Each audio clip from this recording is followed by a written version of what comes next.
Tudo bom, pessoal? Professor Gabriel aqui de novo. A gente está fazendo nossas aulas de português e hoje o tema é o verbo, né? Uma das classes gramaticais mais importantes aí de qualquer língua, da nossa língua portuguesa da mesma forma. Beleza? Vamos nessa? Pessoal, a primeira coisa que a gente precisa conceituar é o que é um verbo, né? O verbo, ele é uma palavra na língua portuguesa que vai expressar uma ação, um estado, um processo, um fenômeno da natureza e outras coisas que tem essa dinâmica, né? É uma palavra dinâmica, que está em movimento. Beleza? O verbo, ele tem uma flexão muito complexa, que a gente vai estudar passo a passo, né? O que é essa flexão? São as várias formas do verbo. Então a gente sabe, quando a gente usa o verbo no dia a dia, né? Por exemplo, o verbo comer, a gente sabe que se eu falo eu comi, é no passado. Se fala eu como, é todo dia, é no presente, e por aí vai. A gente vai ver certinho como é que funciona essa flexão do verbo. Mas eu já adianto para vocês, quais são os tipos de flexão que o verbo tem. O verbo flexiona em modo e em tempo, tá bom? E a gente vai ver certinho o que é o tempo e o que é o modo. E ele também flexiona em pessoa e em número, ou seja, singular e plural, e primeira, segunda e terceira pessoa do discurso, beleza? Lembrando que é a primeira, segunda e terceira pessoa do discurso, galera. É quem fala, a primeira pessoa, para quem se fala, a segunda pessoa, e do que se fala, que é a terceira pessoa do discurso. Beleza? Hoje na nossa aula, a gente vai ver duas informações, dois tipos de funcionamento dos verbos que são bem específicos, tá bom? Esses tipos são a forma nominal e o modo verbal. Vamos dar uma olhadinha? As formas nominais são algumas formas em que esse verbo vai aparecer, mas que ele não vai se flexionar em todos aqueles modos, tempo, tudo que eu falei. Pô, Gabriel, mas você não falou que ia flexionar? Isso, a gente vai entender por que nas formas nominais eles não se flexionam. Então, primeiro, o que é que são formas nominais? Já diz o nome, tem a ver com nome, certo? Entendendo o nome aqui, galera, como conjunto de substantivos e adjetivos, né? Aquelas coisas que nomeiam ou dão qualidades às coisas. Quais são as formas nominais que a gente tem dos verbos na língua portuguesa? A primeira delas é o particípio. O que é o particípio passado? Tem gente que chama também. Particípio passado. O que é o particípio? É uma forma que o verbo pode assumir para poder ou funcionar como um adjetivo ou ele ser combinado com um outro verbo auxiliar para construir uma frase em um outro tempo.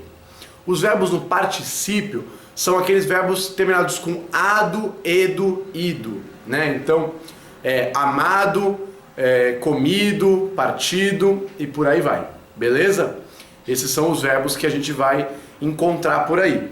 Eu trouxe alguns exemplos aqui pra gente poder ver, tá bom? Então olha lá.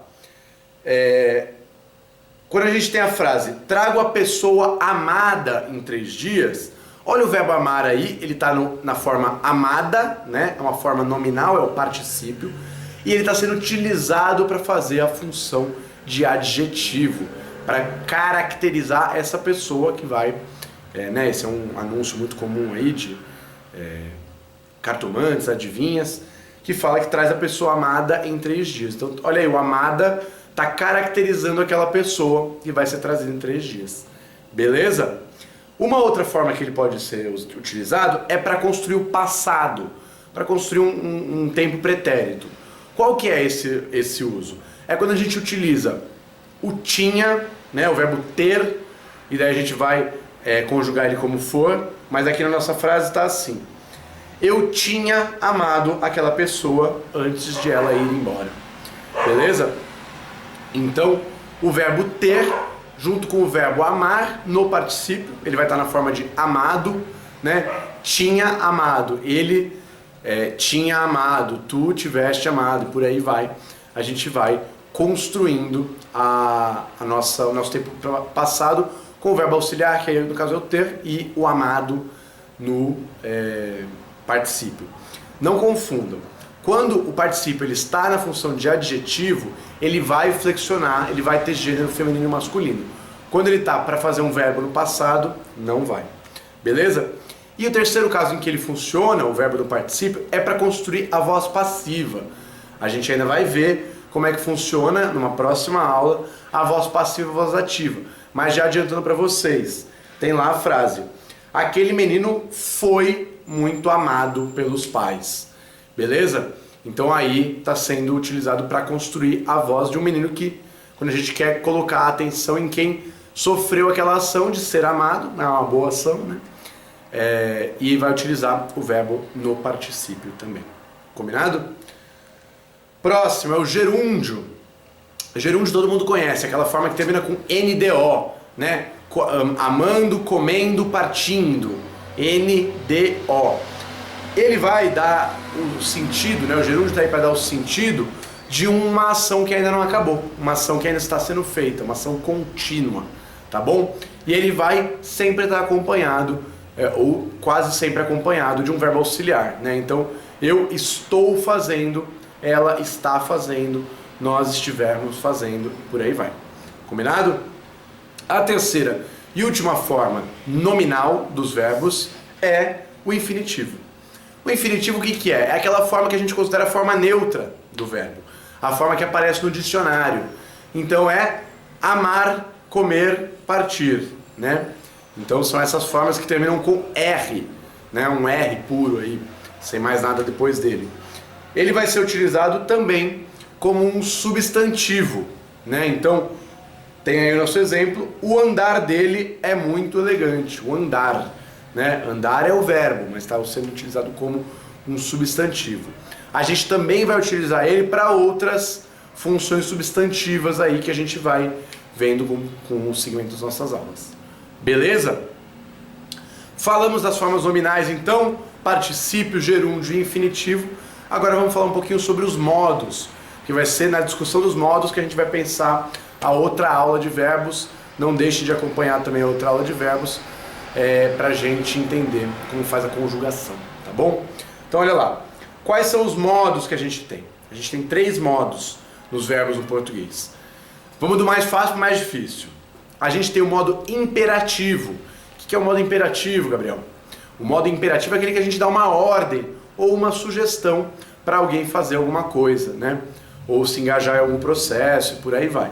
Então se eu tenho o verbo comer, o meu imperativo é coma. Né? É para você comer, come isso, que vai fazer bem, e por aí vai.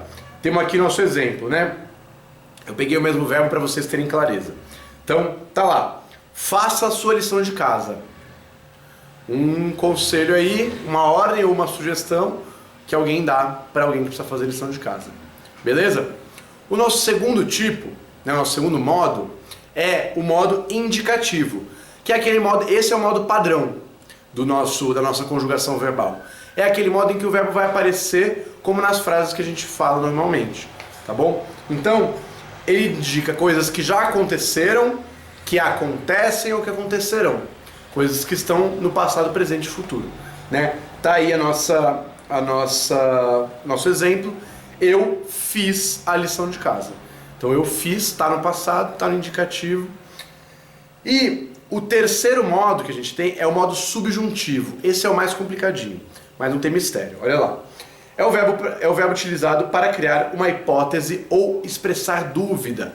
Então é uma coisa que tem uma incerteza aí colocada. Eu não sei se aquilo está mesmo acontecendo, aconteceu, vai acontecer, mas pode ser que sim. Então o verbo vai ter uma outra forma. Tá lá o nosso exemplo. Se eu fizesse minha lição de casa, poderia brincar na rua. Então olha lá, se eu fizesse, eu não sei se eu fiz, eu não fiz, mas se eu fizesse, eu poderia brincar na rua. Tá bom? Então traz essa noção de hipótese. Também quando a gente usa a palavra talvez nas frases, a gente ganha um pouco esse sentido, né? Então se eu digo, talvez eu faça minha lição de casa, né? Então não é talvez eu farei, talvez eu faça, porque é um modo subjuntivo, tá bom? Pessoal, essa foi a nossa primeira aula de verbo. A gente analisou as formas nominais, o particípio, o gerúndio, o infinitivo e os modos verbais, que são o imperativo, o indicativo e o subjuntivo. Beleza? Na próxima aula a gente vai explorar um pouquinho mais a conjugação verbal. A gente vai ver certinho como é que funciona os tempos e o resto do funcionamento dos verbos. Combinado? Então é isso, pessoal. Até uma próxima. A gente se vê numa próxima aula. Um abraço.